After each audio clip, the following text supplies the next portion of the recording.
नमस्कार, आप देख रहे हैं एनएमएफ न्यूज और आपके साथ मैं हूं नम्रता चौधरी। ऐसे कई राज्य हैं देश में जिनकी राजनीति बड़ी दिलचस्प है और इन्हीं राज्यों में शामिल होता है यूपी यानी उत्तर प्रदेश। इसकी भी कई सीटें हैं जिन पर राजनीति बेहद दिलचस्प हो जाती है और जब हम बात कर रहे हैं लोकसभा चुनाव 2024 की तो कई सीटों पर मुकाबला बहुत रोचक होने वाला है। इन्हीं में से एक सीट है कन्नौज की, जिस पर आज हम चर्चा करेंगे क्योंकि बसपा ने जिनको मैदान में उतारा है, इमरान बिन जफर, वो मेरे साथ मौजूद हैं। आपका स्वागत है। सबसे पहले तो स्वागत करूंगी इमरान जी। बहुत बहुत शुक्रिया आपका कि मैं आपके शो पे बैठा हुआ हूं और आप के सवालों का जवाब जो भी होगा, जो भी आपके सवाल होंगे कन्नौज लोकसभा से रिलेटेड और जो भी बातें होंगी, मैं उसको आज आपके माध्यम से जनता तक पहुंचाऊंगा। मैं सवालों का सिलसिला शुरू करूं उससे पहले दर्शकों को यह बात बता दूं कि पिछले कुछ वक्त से जो राजनीतिक दल बसपा को थोड़ा सा कमजोर मान रहे थे ना, वो इस बार गलतफहमी में ना रहे, क्योंकि आप मास्टर स्ट्रोक देखिए बसपा की तरफ से कौन कौन से फेंके जा रहे हैं। जहां एक तरफ कांग्रेस जैसी पार्टी गठबंधन कर रही है, सारे दल एक साथ आ गए हैं, तो वहीं दूसरी तरफ बसपा ने यूपी में ये कह लीजिए हुंकार भर दी है कि 80 की 80 लोकसभा सीटें अपने दम पर हम चुनाव लड़ेंगे। इसके अलावा जो कैंडिडेट्स उतारे जा रहे हैं वो सारी चीजों को ध्यान में रखकर उतारे जा रही हैं। खैर, ये तो सिर्फ मैंने एक माइंड में आपके रहे ये चीज, उसके बाद इंटरव्यू को मैं शुरू करूं इसलिए मैंने आपको बताया। इमरान, सबसे पहले तो मैं अपने मुद्दे पर आऊं, सवाल उठाऊं। मुझे ये बताइए, आप उतरे तो हैं राजनीतिक मैदान में, विकी कौशल वाला लुक लेकर क्यों आए हैं? जब आप अभी जुड़े तो मैंने सोचा कि ये विकी कौशल और एकदम इमरान कैसे सिमिलरिटी हो गई? देखिए, ये लुक जो है अभी का नहीं है, ये हमारा लुक कोविड के बाद से ही है, 2020 से। और जब कोविड का दौर चल रहा था तो हम लोगों ने जिस तरीके से जनता सेवा की और वो सेवा के बाद इतना वक्त नहीं मिला कि आदमी अपने आप का ध्यान रख सके, तो उस जिस तरीके से बियर्ड बढ़ता चला गया तो लोगों को एक अच्छा ओपिनियन मिला, लोगों ने मुझे बताया कि बहुत अच्छा लग रहा है ये। उसके बाद से मैंने इसको एज बियर्ड को मैंने छोड़ दिया और वो ये लुक आज आप जो भी उसको बोले ये मेरा अपना ही लुक है। फिर किसी की कोई ना कॉपी है ना किसी का कुछ योगदान है, ये मेरी पसंद और मेरे घर वालों की पसंद है, मेरे दोस्तों की। चलिए, अब मजाक से इतर मुझे ये बताइए, आप कन्नौज सीट से इस बार मैदान में हैं, दूसरी बार आप मैदान में हैं, 10 साल बाद आप दूसरी बार आ रहे हैं। मुझे ये बताइए इस बार मुद्दे क्या क्या रहने वाले हैं?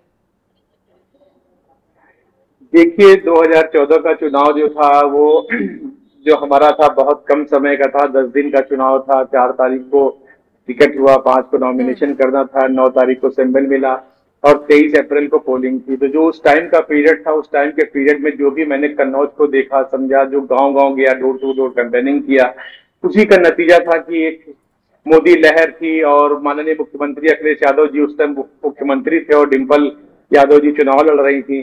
तो बहुत टफ टाइम था मेरे लिए वो 10 दिन का। मुझे बहुत तरीके से रोकने की कोशिश की गई, मुझे बिठाने की कोशिश की गई हर तरीके से, लेकिन मैं ईमानदारी के साथ डटा रहा कन्नौज की जनता के साथ और मैं चुनाव लड़ा। जो भी मुझे वोट मिला उसको लोग हंसी मिले मजाक ले, लेकिन वो 5000 वोट जो मुझे मिला मेरे लिए बहुत सम्मान की बात थी। कन्नौज की जनता ने मुझे उस लहर में एक्सेप्ट किया और समाजवादी पार्टी के सामने चुनाव लड़ना ही बहुत बड़ी बात थी एज ए मुस्लिम कैंडिडेट।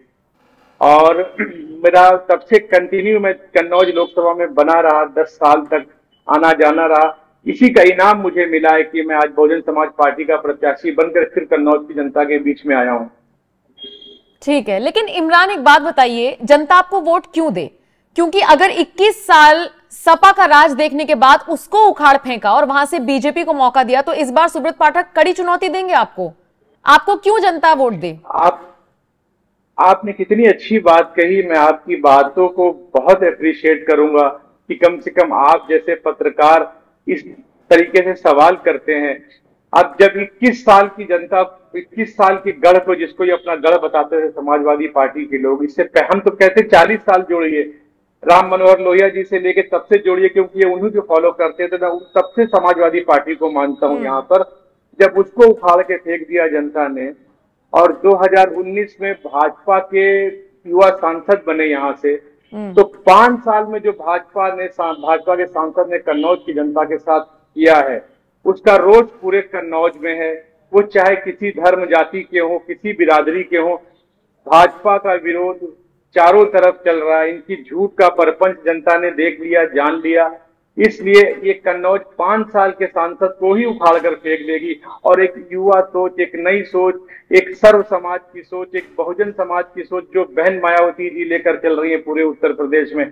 और मैं गांव गांव जा रहा हूं, मैं घर घर जा रहा हूं। शायद मेरा चुनाव आप लोगों को मीडिया में नहीं दिखे, अखबारों में नहीं दिखाई दे, लेकिन जिस तरीके से मैं गांव गांव जाके मिल रहा हूं लोगों से, यकीन मानिए माँ बहने भाई बुजुर्ग मेरे सर पर हाथ रख रहे हैं, मुझे आशीर्वाद दे रहे हैं कि आज पहली बार ऐसा हुआ है कि कोई प्रत्याशी हमारे बीच में आकर हमसे हमारे सवाल पूछ रहा और उसका जवाब दे रहा है। तो ये दर्द लोगों का मैं फील कर रहा हूं और मैं उसी के दम पे चुनाव लड़ने आया हूं। और सामने कौन है, मैंने इसकी कभी परवाह नहीं की। लेकिन इसकी परवाह तो करनी पड़ेगी इमरान जी, मैदान में उतरेंगे तो करनी पड़ेगी परवाह के सामने कौन खड़ा है। देखिए, अगर मैं परवाह करूंगा तो फिर मैं चुनाव में उलझा जाऊंगा। मैं सिर्फ जनता के बीच जा रहा हूं। और देखिए, चुनौती किसी से भी हो, जब मतदाता के बीच में आप रहेंगे तो जैसे 21 साल के गढ़ को आप बता रहे हैं उखाड़ कर फेंक दिया, ये तो 5 साल ही हुआ, अभी इसको उखाड़ने में तो 5 मिनट नहीं लगेगा। लेकिन मुझे एक बात समझ नहीं आई, आप तो बाहर ही हैं, आपको क्यों चुनेगी जनता। आप देखिए, मैं अभी कैराना से जो सांसद हैं प्रदीप चौधरी, उनको इस बार फिर से मौका मिला है। उनको लेकर जब मैं स्टडी कर रही थी, उनका मैंने इंटरव्यू किया, उनको लेकर भी लोगों की यही समस्या थी, रहते सहारनपुर में है, कैराना में आते ही नहीं है तो हम तो नहीं जिताएंगे, हम तो इकरा हसन को जिताएंगे। तो आप भी तो बाहर ही हैं, ये एक फैक्टर काम नहीं करेगा आपके ऑपोजिट। आपसे मैं सवाल तो कर ही सकता हूं जी, सवाल पे सवाल तो कर सकता हूं ना मैं आपसे। जी जी बिल्कुल कर सकते हैं, हालांकि इंटरव्यू आपका चल रहा है पर आप कर सकते हैं। नहीं, आप ये बताइए, कन्नौज लोकसभा की हिस्ट्री उठाकर देखिए कि कन्नौज में जितने भी सांसद बने सब बाहर के बने। बताइए एक दो को छोड़ दिया जाए तो, एक सिर्फ सांसद सुब्रत पाठक जी को छोड़ दिया जाए तो बस इसी तर्ज पर आप जीतेंगे। नहीं, इस तर्ज पे नहीं जीतेंगे। कन्नौज की धरती उसी को एक्सेप्ट करेगी जो उसके लिए काम करेगा। और मुझे पूरा भरोसा है, पूरा यकीन है, मैं जिस तरीके से लोगों के बीच जा रहा हूं, मीडिया जो भी सवाल करे, विपक्षी जो भी परपंच फैलाए, कन्नौज की धरती ने मुझे एक्सेप्ट कर लिया है। चलिए, ये आपका कॉन्फिडेंस तो खैर वक्त बताएगा, लेकिन कन्नौज में हिंदुओं की तादाद ज्यादा है, ऐसे में बीएसपी ने एक मुस्लिम कैंडिडेट पर दांव लगाया है। माहौल आप जानते ही हैं, अगर देश के प्रधानमंत्री नरेंद्र मोदी बयान देते हैं, पहले मुस्लिमों का जिक्र करते हैं, फिर दूसरी लाइन में वो घुसपैठिए का जिक्र करते हैं, बवाल मचता है देश में। ऐसे माहौल में एक मुस्लिम कैंडिडेट हिंदू बहुल इलाके में कैसे जीतेगा, कैसे भरोसा जिताएंगे, कैसे भरोसा दिलाएंगे जनता को अपने ऊपर। देखिए, ये तो सिर्फ भाजपा का एक बहुत ही बड़ा षड्यंत्र चल रहा है पूरे देश में, सबको जाति और समाज में बांटने का। आप ये बताइए, मैं आपके माध्यम से भारतीय जनता पार्टी के नेताओं से और भारतीय जनता पार्टी के बड़े नेताओं से और माननीय प्रधानमंत्री जी से और माननीय गृह मंत्री जी से सवाल करना चाहता हूं कि आप जो भी भाषण देते हैं, सिर्फ उसमें से आप 6-7 चीजें हटाकर जनता से बात करिए। आप मंदिर, मस्जिद, पाकिस्तान, आतंकवाद, हिंदू मुस्लिम, ये घुसपैठिए और इनको आप हटाकर आप बात करिए। जनता को बताइए कि आपने विकास कितना किया, जनता को बताइए आपने रोजगार कितना दिया, जनता को बताइए कि आपके देश की अर्थव्यवस्था। लेकिन अगर इमरान जी घुसपैठिए, इमरान जी अगर बांग्लादेश के जरिए जो कि आरोप लगते रहे कि घुसपैठिए घुस जाते हैं, अगर घुसपैठिए घुस जाएंगे, आतंकवादी आतंकवाद फैला देंगे, तो रोजगार का क्या हम फिर हम अचार डालेंगे। पहले हमारी सुरक्षा भी तो इंपॉर्टेंट है, तो उस मुद्दों को साइड में तो नहीं रखा जा सकता।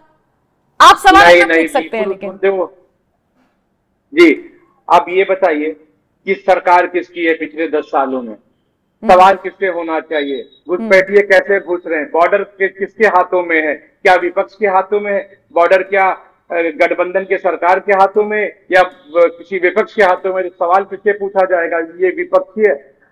आज सारा सवाल मीडिया विपक्षी से पूछती है। अरे मीडिया तो भारत सरकार से, भाजपा से पूछना चाहिए कि अगर हमारे सेना पे या हमारे बॉर्डर पे कोई अटैक करता है, हमला होता है, तो सरकार क्या कर रही है, सरकार उसको कैसे रोकेगी। ये घुसपैठिए कैसे घुस रहे हैं हमारे देश में, चीन हमारे देश में कैसे घुस रहा, ये जवाब हम नहीं देंगे, ये आप माननीय प्रधानमंत्री जी से पूछिए। लेकिन बंगाल के रास्ते में कोई आ जाए और अगर फिर आरोप लगते हैं कि ममता बनर्जी की सरकार में उनको उनकी नागरिकता मिल जा रही है, वो वहां पर बस जा रहे हैं, झारखंड को लेकर खबर आती है कि कुछ लोग घुसते हैं बांग्लादेश से और वहां की लड़कियों से शादी कर लेते हैं, जमीन मिल जाती है। तो ये सवाल किससे पूछा जाएगा? ये तो राज्य सरकार से पूछा जाएगा ना। क्यों राज्य सरकार से पूछेंगी आप? जो सेंट्रल स्टेट की, जो सेंट्रल फोर्सेस की जो पैरामिलिट्री फोर्सेस बॉर्डर पे वो होती है, ना कि स्टेट सरकार की होती है। स्टेट सरकार की पुलिस होती है जो लॉ एंड ऑर्डर मेंटेन करती है। जो जो जो सीमानी जो हमारे स्टेट है, जो भारतीय, जो पाकिस्तान से और बांग्लादेश से जिस स्टेट के हमारे राज्य लगते हैं, राज्य के बॉर्डर लगते हैं, वो हमारी सेंट्रल पैरामिलिट्री फोर्सेस को देखती है। तो आप सेंट्रल से सवाल कर सकती है, लेकिन मैंने आपसे स्टेट सरकार से सवाल कर ही नहीं सकती। नहीं, ऐसी बात नहीं है कि कर नहीं सकते हैं। ये एक जो एजेंडा बना लिया है ना, मैं कहती हूँ हम लोगों को कहते हैं गोदी मीडिया, गोदी मीडिया। कुछ नेताओं ने भी एजेंडा बना लिया है कि बैठेंगे चैनल पर और तुम तो गोदी मीडिया हो। ऐसी बात नहीं है। सामने जो आदमी होगा उससे उसका मतलब का सवाल भी पूछा जाएगा और अदर भी पूछा जाएगा। आप इसे किस नहीं, मैंने आपको, अच्छा, मैंने आपको गोदी मीडिया कहा ही नहीं। मैं तो इतनी डिबेट्स देखती हूँ चैनल्स पे, और वहां पे जिसको जवाब नहीं देना होता वो ये वाली लाइन बोल देता है। मैंने तो मैंने जो है अभी जो भी आपसे मैंने कोई सवाल नहीं किया। मैंने आपके माध्यम से जो आपने पूछा राज्य सरकारें क्या करती हैं, शादी कर लेते हैं घुसपैठिए, तो घुसपैठिए राज्य सरकार के अंडर नहीं आते। जो भी बॉर्डर आता है आप पता करिए कि बॉर्डर की सिक्योरिटी फोर्सेस किसके अंडर आती है। बॉर्डर की सिक्योरिटी फोर्सेस होम मिनिस्ट्री के अंडर आ गई। सवाल पूछे हम मोदी और शाह से, समझ में आ गया मुझे। आप जो बात कह रहे थे कि एक बार केंद्र की सरकार, एक बार बीजेपी घुसपैठिए, आतंकवाद, ये मुद्दे साइड में रख के फिर आप अपनी बात कुछ रख रहे थे जिसको मैंने काउंटर कर दिया था। मेरा ये जवाब इस पे था। खैर, आप अपनी बात पूरी कीजिए वरना हम आपस में भिड़ते रह जाएंगे। आप अपनी बात पूरी कीजिए। नहीं, हमें आपसे भिड़ना ही नहीं, हमें तो आपके माध्यम से जनता को बातें बतानी है अपनी। देखिए, ये वही मैं कह रहा हूँ कि इतनी बड़ी बड़ी बात प्रधानमंत्री जी बैठ के बोलते हैं। गृह मंत्री जी 2019 के चुनाव में, 2014 के चुनाव में बोलते थे पटाखे पाकिस्तान में फूटेंगे, यहाँ जीतोगे तो वहां जश्न मनाया जाएगा। अब इससे आप लोग बाहर निकलिए, भाजपा के लोग इससे बाहर निकल के आ जाओ। चलिए, आपने राम मंदिर बना दिया, बहुत अच्छा। आपने कोर्ट, न्यायालय के, सुप्रीम कोर्ट के, उसको आपने डायरेक्शन को फॉलो किया और उसको हिंदुस्तान की जनता ने, यानी हिंदुस्तान की आवाम ने, मुसलमानों ने एक्सेप्ट कर लिया। लेकिन आप अब उससे बाहर निकल के आ जाइए। अब आप देश को जोड़ने की कोशिश करिए, देश को तोड़ने की कोशिश मत करिए। देश का युवा जाग चुका है, देश का युवा सब देख रहा है। सन 1990 और सन 1980 के बीच में जो जनरेशन थी वो हिंदू मुस्लिम मंदिर मस्जिद दंगा जानती थी। 1990 और 95 के बाद जो हम लोग की जनरेशन आगे बढ़ी, उसके बाद हम लोग हिंदू मुस्लिम सब भूल चुके थे, हमारे बच्चे कुछ नहीं जानते थे। लेकिन इन लोगों ने 2014 के बाद से बच्चों के, युवाओं के दिल में ये नफरत पैदा कर दी। लेकिन जो पिछले 10 सालों में जो भ्रम फैलाया गया पूरे भारत देश में, हिंदू मुस्लिम और आपस में लड़ाना झगड़ाना, राम मंदिर, ये मुद्दे, अब इससे परे हटके लोग रोजगार मांग रहे हैं, किसान अपना हक मांग रहा, फौजी भाई, इवन जो दिया आपका अग्निवीर वाला था, इससे भी जनता में रोष जी। तो सारी चीजें ऐसी हो गई हैं कि इनका झूठ चलने वाला नहीं है। ये जो मोदी की गारंटी ये लोग बात करते हैं, वो मोदी जी की गारंटी कौन सी गारंटी है? मोदी जी की गारंटी झूठ की गारंटी है। ये झूठ की गारंटी है ये, इसमें और कोई गारंटी नहीं। मोदी का चेहरा दिखाना अगर भारतीय जनता पार्टी बंद कर दे और अपने अपने प्रत्याशी को देखे तो एक भी सीट ये उत्तर प्रदेश से नहीं जीत पाएंगे। अच्छा, चंद्रशेखर आजाद रावण जो बसपा की तरह ही वो भी इसी ट्रैक पर चलते हैं, दलितों की आवाज बुलंद करते हैं। आप देखिए, चुनावों के दौरान कुछ खुलासे होते हैं। अगर आपने कल का अखबार पढ़ा होगा या न्यूज चैनल्स देखा होगा तो वो एक लड़की को लेकर लाइमलाइट में है। रोहिणी नाम की लड़की है जिसने आरोप लगाए हैं कि वो तो लड़कियों के साथ ऐसी खिलवाड़ करता है। दूसरी तरफ आप रवि किशन को देख लीजिए, उन पर भी एक महिला आरोप लगा रही है। पढ़ी होगी वो खबर आपने। किस तरीके से देखते हैं कि राजनेताओं पर जो भी ये खुलासे हो जाते हैं, या अगर मैं पर्टिकुलरली चंद्रशेखर और रवि किशन के बारे में पूछूं, कैसे देखते हैं? देखिए, ये तो व्यक्तिगत मामला है और मैं किसी के व्यक्तिगत कैरेक्टर पे यहाँ टिप्पणी करने नहीं बैठा हूँ। लेकिन मैं चंद्रशेखर आजाद जो भीम आर्मी चलाते हैं उनके बारे में कुछ बातें कहना चाहूंगा कि अगर वो दलितों के लिए सोचते और दलित हित की बात करते तो आज बहन जी के साथ होते। वो बहन जी का 2007 से और जो 1984 से जिस पार्टी जिस लेवल पे बनी, वो एक शोषित समाज और दलित समाज के उद्धार के लिए बनी थी।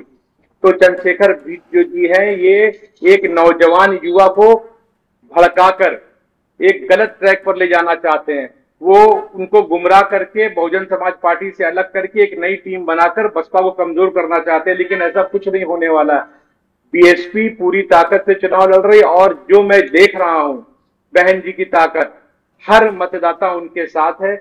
और इस बार का जो गठबंधन होने जा रहा है, जैसे इन लोगों ने किया, कांग्रेस और सपा ने, बहन जी उसमें शामिल नहीं हुई, ये समझ लीजिए कि उत्तर प्रदेश के लिए और भाजपा के लिए बहुत भारी नुकसान होने वाला है। बहन जी अपने दम पे चुनाव लड़के इस बार सीटें पाने जा रही यूपी में। इमरान जी, नुकसान फायदा किसे होगा ये तो वाकई में वक्त बताएगा, लेकिन इतना तो मैं दावे के साथ कह सकती हूं कि बसपा ने ये जो दिमाग लगाया है और ये कह लीजिए आत्मविश्वास है, सारे दल एक तरफ, यूपी में कांग्रेस और सपा एक तरफ, हम अकेले। लेकिन कुछ राजनीतिक विश्लेषक कह रहे हैं कि ये गठबंधन होगा लेकिन बाद में होगा। किस तरफ जाएगी बसपा ये वो डिसाइड करेगी बाद में, ऐसा कुछ हो सकता है? क्योंकि फिर ये तो धोखा होगा जनता के साथ। अच्छा, जब आप खुद कह रही हैं बाद में डिसाइड होगा, तो ये तो बहन जी डिसाइड करेंगी किधर जाएंगी किधर नहीं जाएंगी। अभी हमारा पूरा फोकस हमारे चुनाव पर है। लेकिन अगर अकेले अपने दम पर चुनाव लड़ने की बात करना और फिर मान लीजिए वो अच्छी खासी सीटें निकाल लें और बाद में गठबंधन करना, ये धोखा होगा मुझे लगता है जनता के साथ। देखिए, जनता के साथ धोखा कैसे हो सकता है?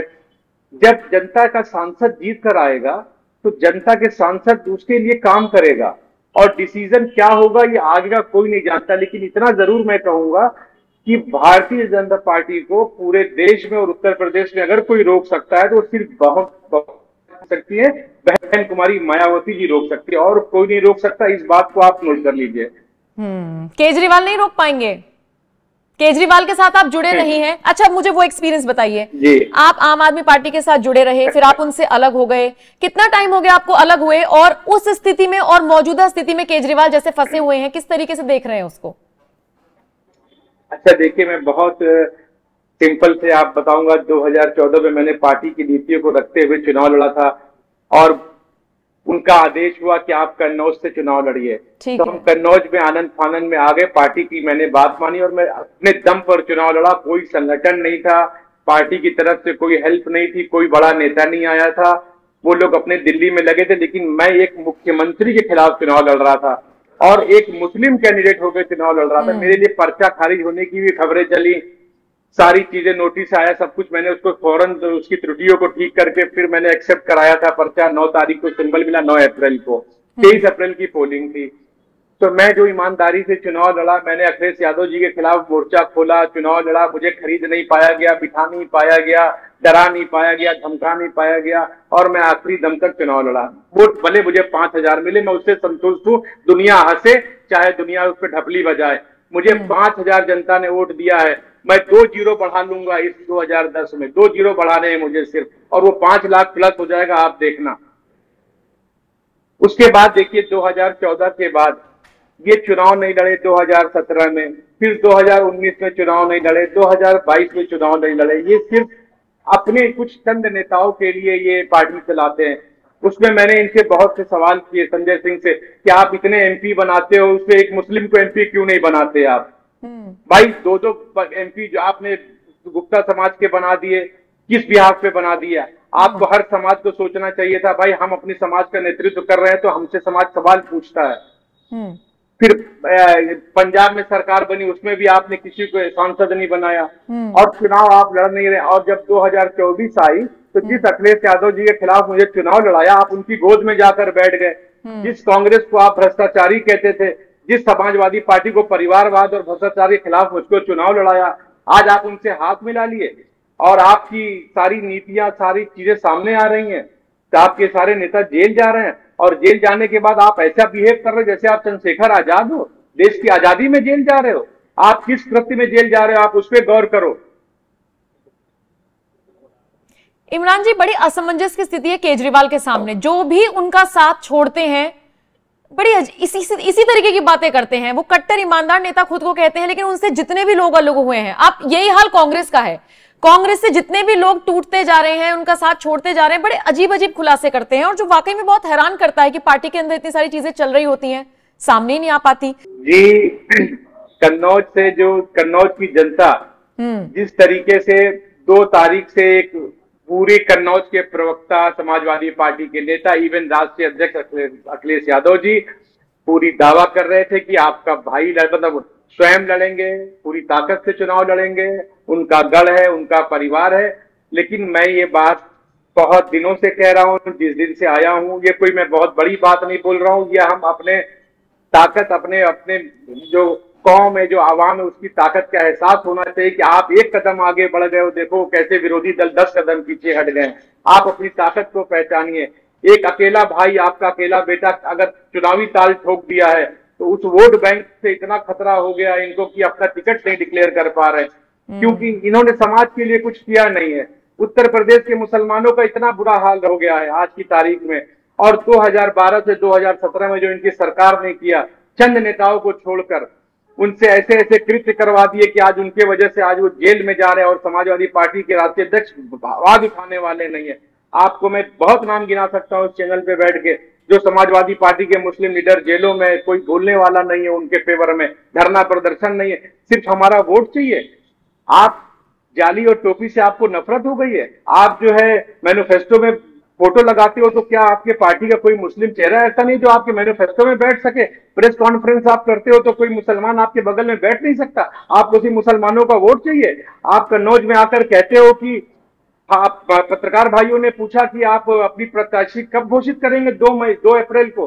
तो आप उनसे कहते हो कि दिन अच्छे आने दो, नवरात्र के। रमजान का दिन क्या आपके लिए बुरा हो गया? हमारे लिए तो रमजान और नवरात्र दोनों पवित्र है। हम तो रमजान भी मानते हैं, नवरात्र भी मानते हैं, हम सारे दिन मानते हैं अल्लाह ईश्वर का बनाया हुआ। अच्छा, आप एक प्रदेश के मुख्यमंत्री रहे, आप एक पार्टी के राष्ट्रीय अध्यक्ष हो, आपको यह कहना चाहिए था कि मैं घोषित करूंगा, नवरात्र में करूंगा। आपका नवरात्र अच्छा है, आप नवरात्र में करते, आपने अच्छे दिन का नाम क्यों लिया? आप ये कह देते कि हम नवरात्र में करेंगे तो मुझे कोई आपत्ति नहीं थी। लेकिन आज कन्नौज के मुसलमान और उत्तर प्रदेश के मुसलमान इस चैनल के माध्यम से सुन लो, आप लोगों को अखिलेश यादव जी से सवाल पूछना चाहिए और उनसे माफी मंगवाना चाहिए कि आप रमजान के 5 महीने में बैठ के आप कह रहे हैं कि हम दिन अच्छे आने दो, नवरात्र के मैं तब टिकट डिक्लेयर करूंगा। ये कोई समझ में नहीं आ रहा।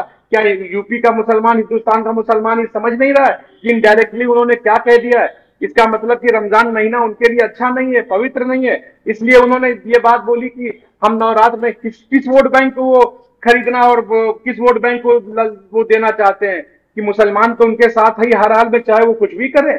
ऐसा नहीं चलेगा। बहन जी ने इस बार ठान लिया है कि उत्तर प्रदेश के अंदर मुस्लिम, दलित और सर्वजन हिताय सर्वजन सुखाय का नारा चलेगा, चाहे वो किसी धर्म जाति का हो, ब्राह्मण हो, लोधी हो, ठाकुर हो, छत्री, जो भी हो, आपका सर्व समाज हो वो बहन जी के साथ है और सबका गठबंधन, सबका ठगबंधन में बदलने वाला है।